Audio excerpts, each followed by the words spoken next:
Clean up the trash. Millionaire threw crumpled bills at the 12-year-old girl's feet and called security to remove her. He made her kneel on marble floors, laughing as cameras rolled, not knowing she owned the building he stood in.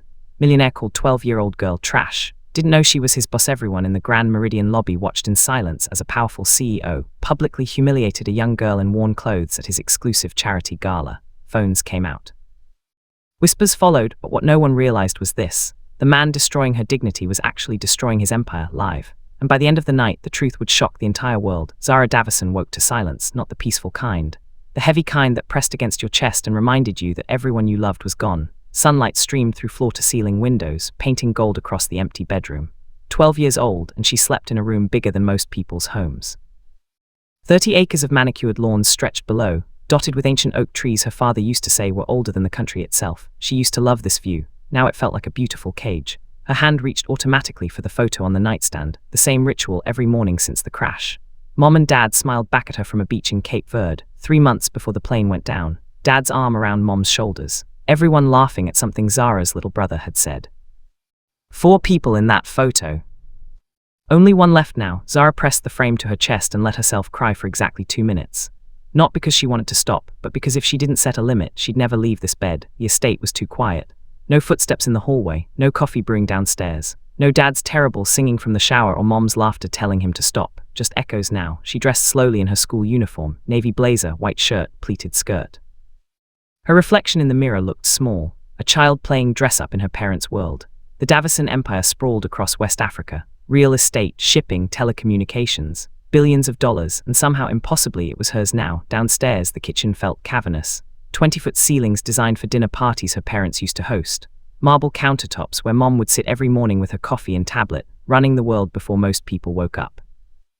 Zara poured cereal into a bowl. The sound echoed off the walls. A key turned in the side door. "Morning, sweetheart."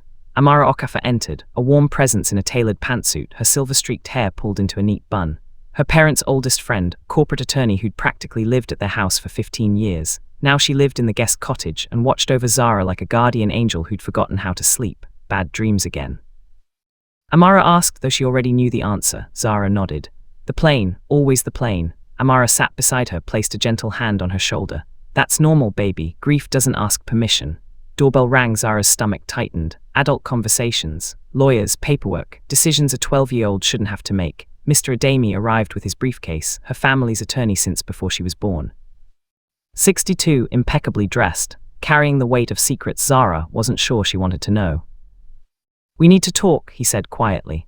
And Zara knew, the way you always know when adults use that tone, that everything was about to change again. They sat at the kitchen table, Zara between 2 adults who looked like they hadn't slept in days. Mr. Ademi opened his briefcase with careful precision, the kind that meant bad news was coming. He pulled out a stack of documents bound in blue folders, each one stamped with the Davison Industries logo her father had designed. "Zara, I need you to tell me what you understand about your inheritance." Her feet dangled above the floor, 12 years old in a chair made for grown-ups. "I own most of the company," she said quietly. 87%, the board has the rest. Who runs the company day to day? The board and the CEO until I'm 18. Mr. Ademi nodded slowly. "But you have final authority on major decisions. Anything over 10 million naira, any hiring or firing of executive staff." "Do you understand what that means?" Zara's throat tightened. "It means I'm in charge, but I'm not. Means you're more powerful than you think." Amara leaned forward, her voice gentle but urgent. "Baby, there's something we need to tell you." Room suddenly felt colder. Mr. Ademi pulled out another document, handwritten notes in her father's distinctive scrawl. Zara recognized it immediately. Dad always wrote his private thoughts by hand, never on computers. 5 months ago, the board appointed a new CEO, William Smith. Zara frowned. "I've never met him. He never came to see you after the funeral. Sent flowers though, just flowers," while her world collapsed. Amara's jaw tightened.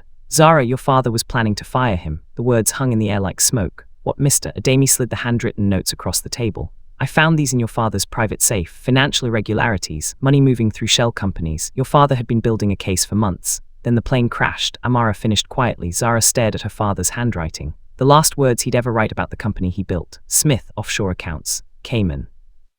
"Must protect Zara. Call FBI. Is he stealing from us?" Her voice came out small, childlike. "We're investigating." "But Zara," Mr. Ademi leaned closer. "You can fire him today if you want, right now." "Own 87%. The board answers to you, not the other way around." Zara looked at her hands, small, powerless. "Does he know that, Mr. Ademi?" Almost smiled. No, he thinks the board controls everything, thinks he's safe for 6 more years. So he has no idea I could fire him, expose him, have him arrested. Amara squeezed her hand. He has absolutely no idea. Silence stretched between them. Finally, Mr. Adami spoke. There's a charity gala tonight, your parents' annual event. The board will be there, so will Smith. Zara's heart hammered. I can't. You don't have to, Amara said quickly. But sweetheart, your parents never missed it. Zara looked at the photo still clutched in her hand. Mom's smile, Dad's proud eyes. She took a breath. I want to go. That evening, Zara stood in front of her closet and made a decision. Designer dresses hung in perfect rows, gifts from her mother's friends after the funeral, expensive fabrics in colors too bright for grief. Silk and satin and sequins that belonged to someone else's childhood. She pushed past them all. At the back, folded carefully in tissue paper, was the dress Mom had bought her last year. Simple navy cotton with white buttons. Nothing fancy, nothing that screamed wealth or power or look at me, I'm important. Just a dress for a girl who wanted to be seen. Zara pulled it on. It still fit barely. She'd grown taller in 6 months, but the hem still reached her knees. She added white canvas shoes, the ones she wore to school, slightly scuffed at the toes. In the mirror, she looked ordinary, exactly what she wanted. Amara appeared in the doorway, already dressed in an elegant burgundy gown. Her expression shifted when she saw Zara. Baby, don't you want to wear something newer? No, the photographers will. I don't care about photographers. Zara's voice was quiet but firm. Mom always said clothes don't make you important. Being kind does, being honest does. Amara's eyes glistened. Your mother would be so proud of you. Then this is what I'm wearing. She gathered her folder carefully, the one Mr. Adami had prepared.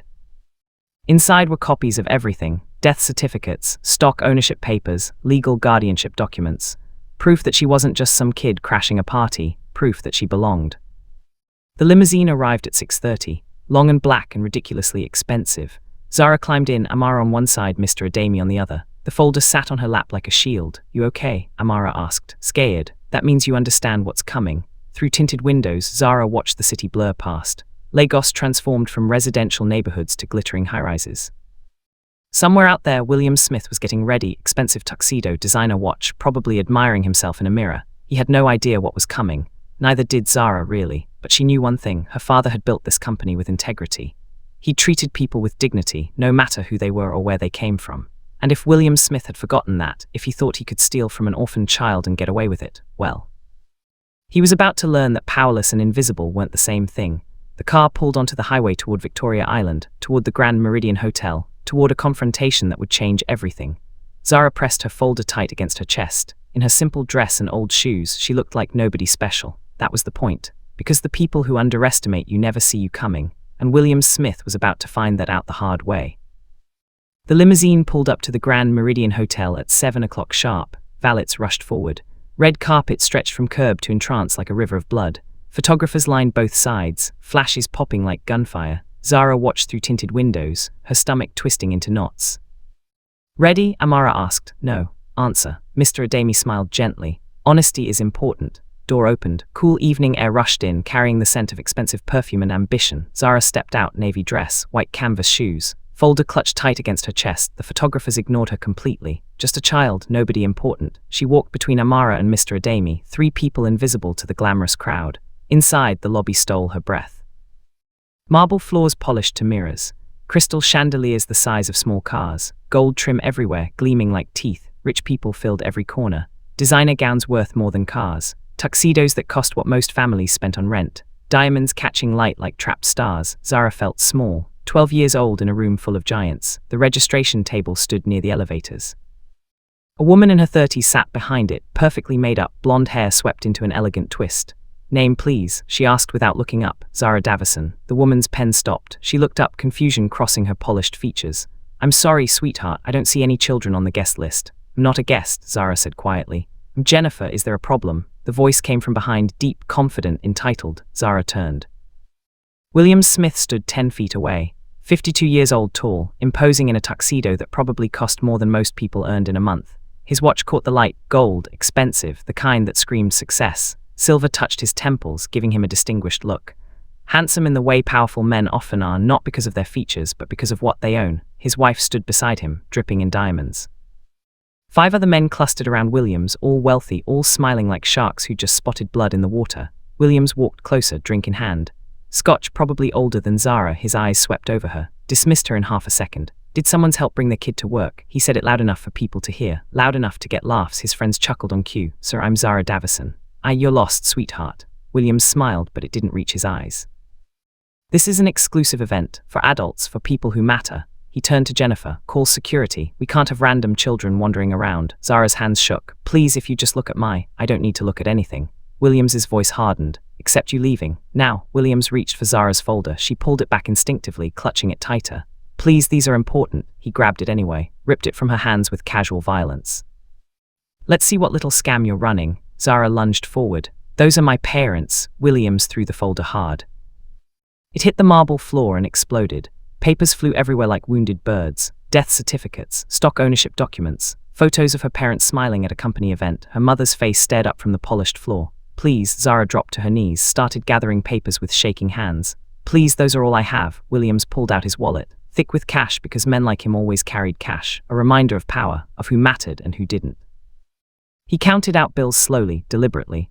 1, 2, 3, 4, 500 naira. Then he crumpled them into a ball and threw it at Zara's face. The money hit her cheek, bounced onto the floor beside her mother's death certificate. There's your tip, sweetheart. Now clean up this trash before I have you arrested for trespassing. Zara was already on her knees. Tears streamed down her face, hot and shameful. She grabbed her mother's photo first, held it against her chest like a shield.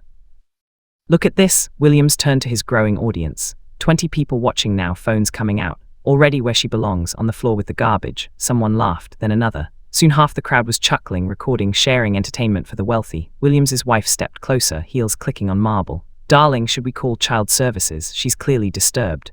Excellent idea. Williams sipped his scotch, playing to the cameras now. Jennifer, call security. This child is trespassing.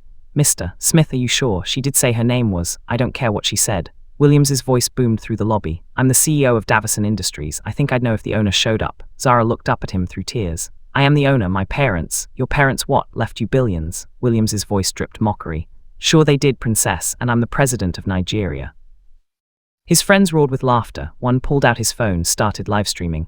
You guys have to see this. Some street kid trying to crash the Davison gala. The stream loaded. Comments started rolling immediately. What's happening? Is that a child? Why is she crying? Williams saw the camera, smiled wider. This was good publicity, the tough CEO protecting his company from fraud. He bent down, grabbed Zara's mother's death certificate from her hands. Probably printed these at some copy shop.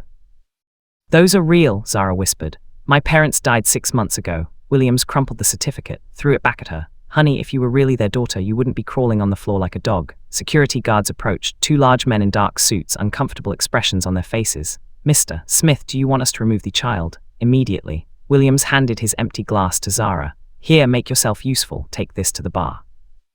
Zara stared at the glass, didn't take it. I said take it. The word came out small but firm. Williams's smile vanished. What did you say to me? I said no. Zara stood up slowly, papers clutched to her chest. I'm not your servant. Williams's face darkened. He pulled out his phone, dialed quickly.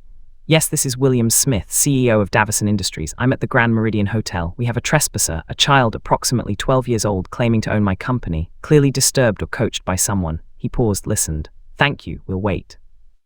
Williams hung up, smiled down at Zara. Police are coming, sweetheart. Hope you enjoyed juvenile detention. Zara's legs went weak. She sat down hard on the marble, papers scattering again around her. The livestream hit 15,000 viewers, then 20,000. Comments exploded. This is abuse. Someone help her. That man is terrible. Across the lobby, Mr. Ademi checked his watch. 7:15, perfect timing. He let go of Amara's shoulder. Now, he said quietly. Amara moved like lightning. She cut through the crowd, people stumbling aside. Reached Zara in seconds, dropped to her knees, pulled the girl into her arms. Baby, I'm here. Williams looked down, annoyed. And who are you, the nanny? Amara's head snapped up, eyes blazing. I'm her legal guardian. Amara Okafor, attorney at law. An attorney? Williams laughed. Strip mall office. Harvard Law 1998. Corporate litigation. Amara stood slowly. You just assaulted my client in front of. She glanced at a nearby phone. 30,000 livestream viewers. Williams's smile cracked. 30,000. The numbers kept climbing. 40,000, 50,000 comments. Sue him, call the news. That poor baby. Mr. Ademi stepped forward now, moving through the silent crowd. Hello, Williams. Williams's face went grey. Thomas, 5 months since the board meeting. How's the CEO position working out? I earned that position. You, Mr. Ademi opened his briefcase. Thick folder. Richard Davison's private notes say differently. Richard's dead. Williams's voice went cold, conveniently. He was investigating you for financial irregularities. Had an FBI meeting scheduled the week after he died. Lobby turned ice cold. Amara pulled out her phone. Offshore account, Cayman Islands. Opened March 17th, 5 days after Richard and Catherine Davison died. Initial deposit 2 million naira from Davison Industries. Williams's mouth opened. Nothing came out. Shell company in Delaware, Amara continued. Smith Consulting LLC, 12 million in contracts. Services never rendered. Payments approved by you. The livestream hit 70,000 viewers. Williams backed up. You can't prove. I'm an attorney, Amara said coldly. I don't make unprovable claims. Sirens wailed outside. Williams had called the police on himself. The lobby doors opened. 2 police officers entered, uniforms crisp, faces professional. The lead officer was a woman mid-40s, sharp eyes that missed nothing, who called about a trespasser. Williams's hand rose halfway, then froze. Everyone was staring at him. The officer walked over. You called, sir? Yes, there's been a misunderstanding. What kind of misunderstanding? Amara stepped forward. Officer, I'm Amara Okafor, attorney at law. This man assaulted my client, a 12-year-old girl. Verbal abuse, destruction of property, severe emotional distress. Officer looked at Zara, tear-stained face, papers scattered everywhere, red eyes. Is this true, sweetheart? Zara nodded, voice barely a whisper. Yes, ma'am. Officer turned back to Williams, her expression hardening. ID, please. This is ridiculous. I'm William Smith, CEO of Davison Industries. There's been a terrible mistake. Now. Williams fumbled for his wallet, hands shaking, pulled out his license. The officer examined it, handed it to her partner. Run him. Would you run me? I'm the victim here. You called about a child trespassing. She's crying on the floor. You're sweating bullets. Doesn't add up. Mr. Adami handed the officer his card. Officer, I'm Thomas Adami, estate attorney for the Davison family. I can explain. He gestured to Zara. This is Zara Davison, sole heir to the Davison estate. She owns 87% of Davison Industries, worth approximately 4.3 billion naira. The officer's eyebrows rose. She looked at Zara, then back at Mr. Adami. This girl owns billions. Yes, I have documentation. He handed over the papers, certificates, court documents, death certificates, all notarized. The officer read carefully. Skepticism shifted to shock, then to anger. She looked at Williams. You called the police on a child who owns your company. I didn't know, didn't ask either, just assumed. The second officer returned. Ma'am, he's flagged. Federal investigation, financial crimes. The lead officer nodded slowly. Mr. Smith, you need to come with us. We have questions about alleged embezzlement and fraud. The EFCC called 30 minutes ago. Williams's knees buckled. He grabbed a marble column for support. This is insane. I have rights. Yes, you do. I'm reading them now. She pulled out handcuffs. Turn around, please. You're arresting me. Detaining you for questioning. Turn around or I add resisting arrest. Williams looked around desperately. The crowd, the cameras, the live stream now at 120,000 viewers. No one moved to help him. He turned around. The handcuffs clicked, loud in the silent lobby. Zara stood up slowly. Her voice came out stronger than she expected. Mr. Adami, what are my rights as majority shareholder? Mr. Adami's voice carried through the silence. As owner of 87%, you have ultimate authority over all personnel decisions. I fire the CEO. You can fire anyone, anytime, for any reason. Zara looked directly at Williams. 12 facing 52. Then you're fired, Mr. Smith, effective immediately. Lobby erupted. The police led Williams toward the exit, handcuffs glinting under crystal chandeliers. He looked back once. I'm sorry, I didn't know. You'd have been nice if you knew I was rich. Zara's voice cut through the lobby. But what if I really was nobody? What if I was just some maid's daughter? Would I have deserved that? Williams had no answer. Not sorry for what you did, you're sorry you got caught. Doors closed behind him. 30 minutes ago, he'd been untouchable. Now his life was over. The crowd stood frozen, phones still recording. Dr. Patricia Okonkwo approached. 60 years old, board chairperson, silver hair perfectly styled. She'd been watching from the back, face unreadable. Now she walked forward, heels clicking on marble. Zara. Her voice was soft. Is that really you? Zara nodded. Yes, Dr. Okonkwo. My God, oh sweetheart. Patricia's composure cracked. She knelt down eye level with Zara. I'm so sorry, we should have protected you better. She stood, turned to face the crowd. Her voice boomed, authoritative. Ladies and gentlemen, I am Dr. Patricia Okonkwo, chairperson of the Davison Industries Board of Directors. She placed her hand on Zara's shoulder. This is Miss Zara Davison, daughter of our beloved founders, Richard and Catherine Davison. Murmurs rippled through the crowd. Following their tragic death 6 months ago, Zara inherited 87% of Davison Industries, making her the majority stakeholder and ultimate authority of this company. Gasps, whispers. She is 12 years old. She is brilliant. She is brave. And tonight she was humiliated by a man we trusted. Patricia's voice hardened. William Smith is no longer CEO of Davison Industries. He has been terminated for cause, embezzlement, fraud, abuse of authority. Crowd erupted. Patricia raised her hand for silence. Miss Davison, would you like to say anything? Someone brought a microphone. Zara looked at it, at the faces, at the cameras. Her voice came out small at first, then stronger. My parents loved this company. They built it with honesty and hard work. She paused. Mr. Smith forgot that. He thought he could steal from me because I'm young, because I look powerless. Her voice steadied. He was wrong. Lobby was silent. I'm not powerless. And neither is anyone else who's been treated like they don't matter, like they're invisible. She looked directly at the nearest camera. We all matter, we all deserve respect, and we all have the right to stand up. Lobby exploded in applause, thunderous, genuine. People were crying, clapping, cheering. Zara handed the microphone back, suddenly exhausted. Amara pulled her close. Perfect, baby, just perfect. Mr. Ademi smiled. Your parents would be incredibly proud. Reporters rushed forward, questions flying. Mr. Ademi stepped in front of Zara, shielding her. Miss Davison will not be taking questions tonight. She's been through enough. Security formed a protective circle. Amara led Zara toward the elevators. As they walked, people reached out, touched her shoulder, whispered support. Brave, thank you, you inspire me. Elevator doors closed, finally quiet. Zara collapsed against the wall. Can we go home now? Yes, baby, we're going home. 1 year later, Zara Davison stood in her father's old office, now hers, 47th floor. Lagos sprawled below, a city of 20 million stories, 20 million struggles, 20 million dreams. She was 13 now, taller, stronger, different. Her parents' photos hung on the wall beside her university acceptance letter, early admission to MIT at 16. Her mother's ring sat on her desk, still too big for her finger, threaded on a gold chain. A knock on the door. Meeting in 5 minutes, Amara said, smiling. Coming. The conference room was full. 12 board members, diverse, brilliant, carefully chosen. Half were women, a third were people of color, no one over 70. Dr. Okonkwo smiled. Revenue is up 42%. Zara nodded, then turned to Dr. Susan Adwale, the foundation director. The foundation, 2,000 children served this year. We've prevented 53 exploitation cases, provided legal support, counseling, financial education. 53 children who wouldn't suffer what she almost had. After the meeting, Zara sat at her desk and pulled out her journal. 1 year ago, William Smith tried to destroy me. He failed. He's in prison now, 25 years. I'm here. She looked at her parents' photo. I hope I'm making you proud. Her phone buzzed. A message from an unknown number. Hi Zara, I'm Marcus. I'm 11. My parents died last year. Your foundation helped me. You saved my life. Tears came, but the good kind this time. She typed back, you're going to be okay, Marcus. We've got you. This was why she fought. Why she woke up every morning and chose to keep going. Zara walked to the window, looked down at the city. Somewhere down there, another child was being underestimated, dismissed, hurt, but somewhere else another fighter was standing up. She pulled out her phone, opened the camera, and hit record. Hi, I'm Zara Davison. 1 year ago, a man looked at me and saw nothing.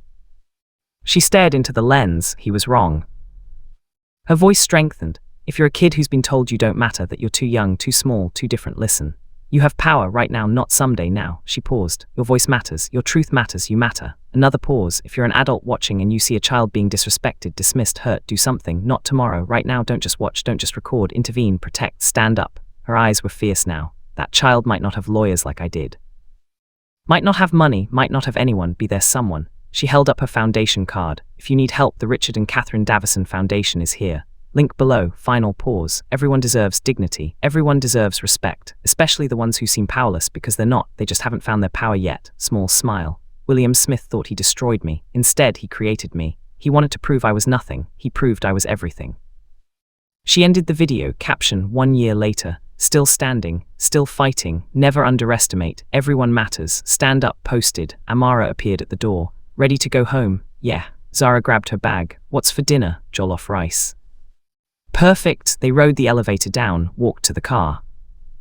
Zara looked back at the building one last time. Tomorrow. More work, more meetings, more responsibility. Tonight. Homework, TV. Being 13, she climbed in, leaned against the window. The car drove through the city. Millions of lights, millions of people, millions of stories. Zara's was just one. But maybe it would inspire others. The powerless finding their voice. The dismissed standing tall. The underestimated changing the world. One person at a time. One stand at a time. One voice at a time.